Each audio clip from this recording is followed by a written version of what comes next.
early again today, and we're going to do some fibre dyeing today. So I've already put the fibre into soak, you might have already seen that, and yeah, I'm going to do some fibre dyeing. So there'll be some other bits and pieces as well. I'm hoping to get some gardening done. Yeah, let's see.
Hey, No. do you want a cup of tea? Give us a kiss. Give us a kiss. You good boy. Da-da-da-da-da-dee. Are you a clever good boy? You are, aren't you?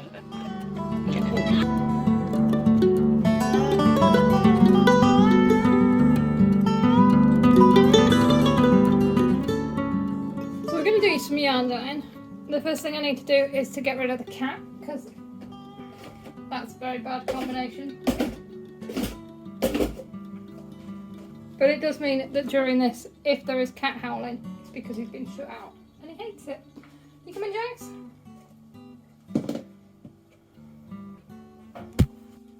So the dyes I'm going to be using are the Jacquard acid dyes. These are pretty much readily available everywhere. They don't have a fixant or a mordant in, which is why I'm using citric acid.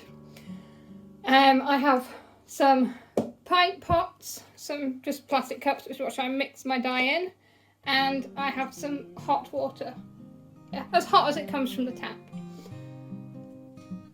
I also have a large stainless steel pan that I'm going to be dyeing the fibre in, and the fibre is already in to soak. So I'm going to glove and mask up, and then I'm going to mix the colours. And the colours I'm going to be mixing today, some of them will be straight as the Jacquard colours come, and some of them are going to be blended. And what I'm doing is I'm actually basing this on an inspiration picture that I think it was Nikki posted on our Discord. I'll put the Discord information on the screen, and there'll be a link in the description if you want to join in on there. And if ever I'm like throwing out questions or stuff, that's the place I'm going to be doing it. So yeah, she posted this inspiration photo, and I was going to stay away from autumnal colours because I know it's pretty much all there is on this channel, but I can't stay away from the colours in this picture. They're just too gorgeous. So yeah, I'm going to glove and mask up, and I'm going to mix the dyes, and then I'll chat to you again.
off now all the powders are away.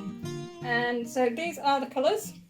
We have hopefully sort of a dark olivey green, a mustardy yellow, bright orange, burgundy, and a very dark brown. So now we need to put the fibre in the pan, so I'm just going to go grab some fibre. So we need to arrange the fibre in the pan. And I think for this one I'm going to do it lengthways like this. There is no other water in the pan at the moment. This fibre that I've got is one of the Falklands. I can tell even when it's wet because Falkland's one of my favourite fibres, and I've dyed it a few times, and I can feel it.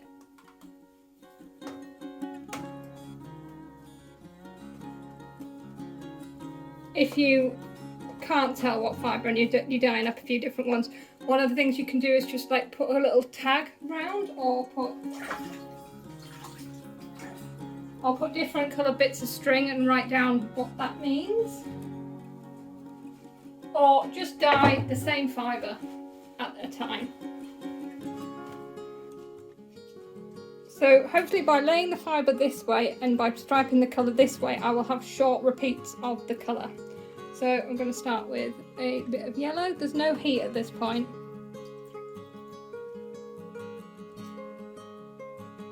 Then the orange.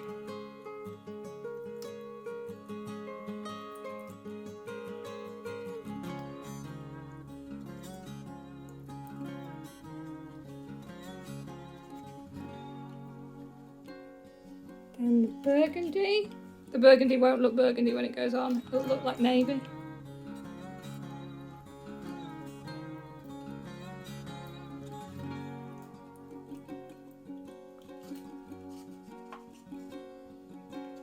And the brown.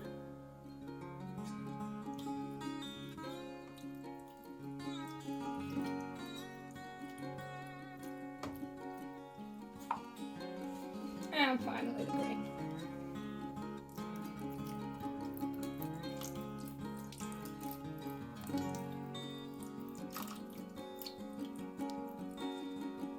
Now there's going to be some bleeding of colour because I don't know if you can see it's sort of going to run along the side here. Now normally I would dye 200 grams in this pan because it's quite a big pan. So we are going to have some bleeding of colour, but I am completely fine with that. I like things to be completely random. Smush it down so it absorbs in.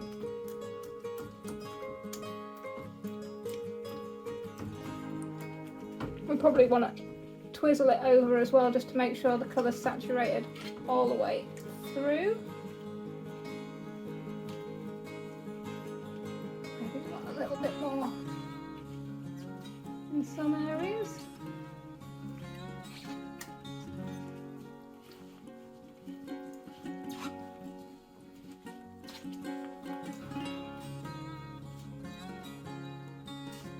I definitely need a little bit more burgundy.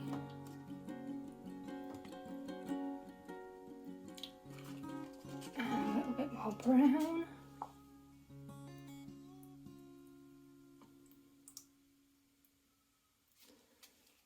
And a touch more orange. Okay, and now I'm going to apply some heat.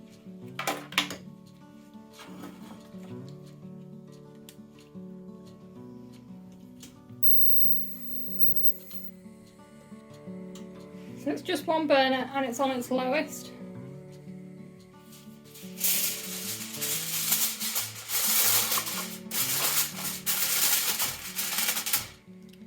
Cover it in foil and let it cook. I would say give it 5 minutes, check on it, maybe move it around, give it another 5 minutes, check on it. The chances are that all the dye is not going to come out of the liquid, but that is fine. We will deal with that. I'm happy with it like that. I know it's not going to burn, so I can go and spin for 5 minutes while it does its thing.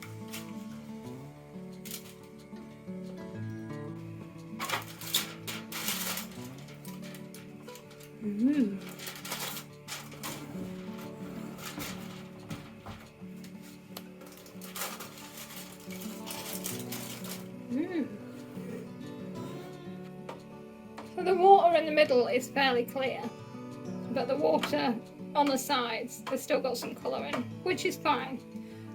Also, the colour that hasn't come out as strongly as I would like is the brown. But again, that is fine. I'm happy with how this looks. So, take this one out. Bob it in a colander there. Just go like that. Now, there is still some dye in that water. There isn't a lot. I'll show you what we're going to do next. So this is another braid of Falkland, and I'm actually going to keep it braided. This will mean that there will be some white bits. So that's just going to hang out there. So this one is the Superwash Merino, and this is broken, but it's fine because we're going to do these quite randomly. So this is just going to go in completely haphazardly. So the heat is on, and we're just going to be quite random this time.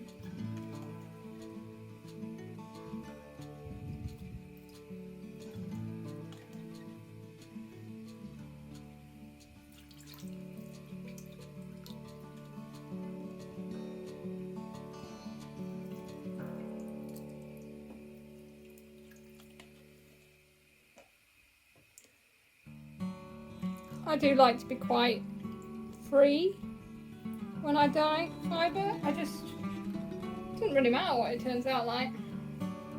It's going to be pretty in the end. So,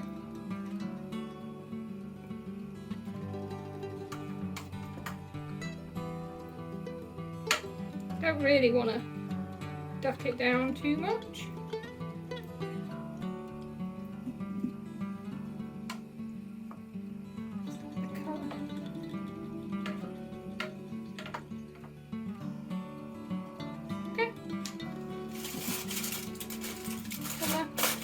I'm just going to mix up some more dyes. So I'm going to rinse off that first braid. It hasn't cooled, it's still really hot in the pan, and so I want this water that I'm going to put it in to be about the same temperature, so this is as hot as it can get from the pan.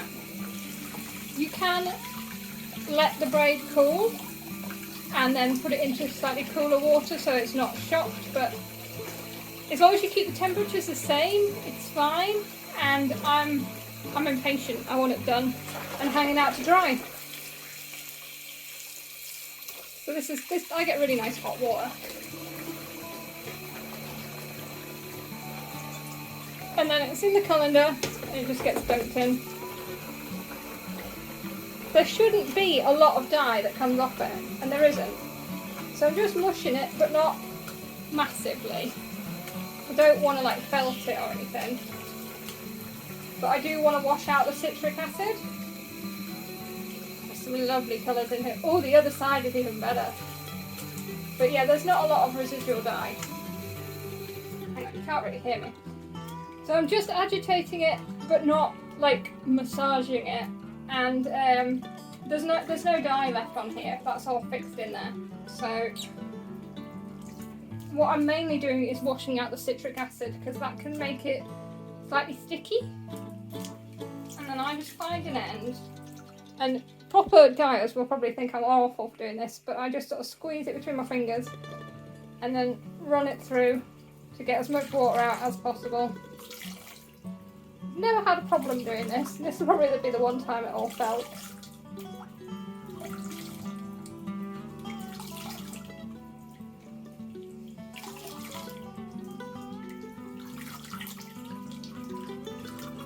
Put that on there. It'll all go out on the line to dry in a minute. Right, let's see what we've got in here.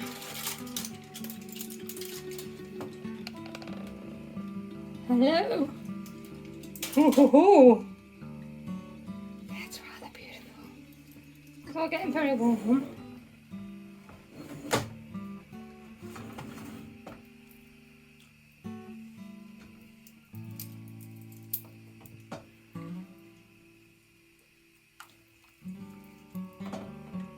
Oh, wow.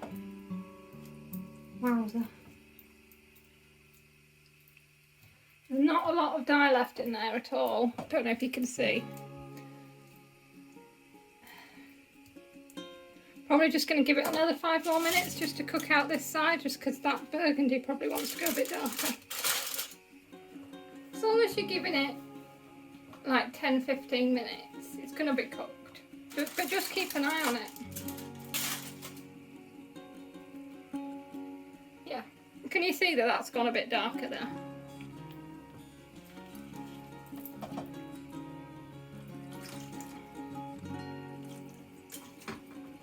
This one is going to be really good fun to try and actually skein up because it's really broken. And that pan is clear, so I'm not even going to clean that pan, I'm just going to go straight in with the last one.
Ooh.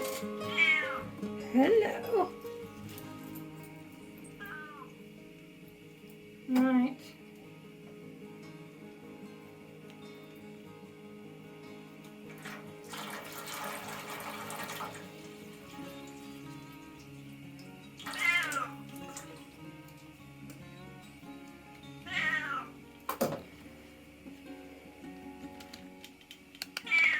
So I've only got a little bit of leftover I've only got a little bit of leftover dye, but I don't want to pour it down the sink, so we're going to do a dry skein.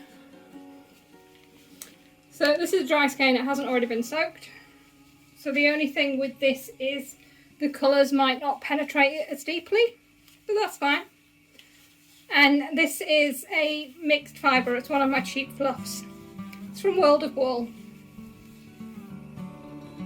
And I'm going to put it in quite haphazardly, but I do want a sort of single layer.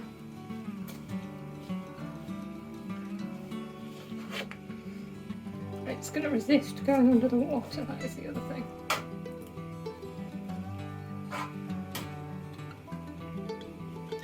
Right, now the only dyes I've got left are this sort of blacky brown. So let's use up all of that.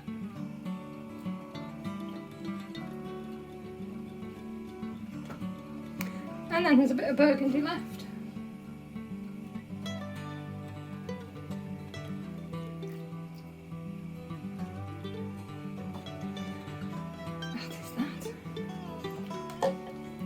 Persuade you to go under the water.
apologies for being a red, sweaty mess.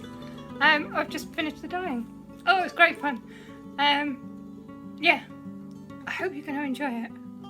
It's definitely not a tutorial. It is how I dye fibre. Oh dear. Yeah, so now I'm going to get some lunch and then I'm going to edit yesterday's vlog. The dragons hoard treasure. Cats hoard handspun.